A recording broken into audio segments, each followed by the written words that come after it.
నీకు నేను ఒక మంత్రం చెబుతా, నువ్వు మనసులో అనుకో, నీ కోరిక నెరవేరుతుంది. నువ్వు కోరుకునే కోరిక న్యాయబద్ధమై ఉండాలి.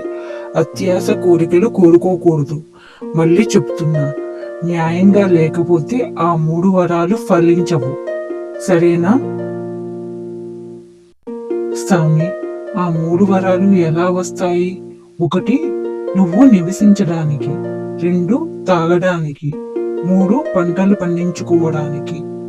సరే స్వామి, పోయి వస్తా అని రైతు అక్కడి నుండి బయలుదేరుతాడు. అలా నడుచుకుంటూ అడవి మార్గం గుండా వెళుతుండగా స్వామి చెప్పినట్టు ఇక్కడ పంటలు పండించుకోవచ్చు, కాబట్టి ఇక్కడే ఎక్కడో నిధి దొరుకుతుంది అని మనసులో మంత్రం జపిస్తారు.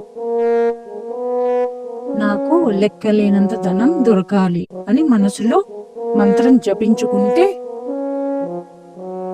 అలా అనుకున్న ఒక్క నిమిషంలోనే ఒక్కసారిగా భూమి కంపించి ఒక పెద్ద ఏనుగు రైతు వైపు దూసుకు వచ్చింది. అంతే, నిధి వద్దు ఏమీ వద్దు, ఎంత పెద్ద ఏనుగుని నేనెప్పుడు చూడలేదురా దేవుడా. అమ్మో, ఎంత పెద్ద నేనెప్పుడు చూడలేదు. నిధి వద్దు, పాడు వద్దు, నేను ఇక్కడ ఉన్నాను నాయన, పారిపోతున్నాను.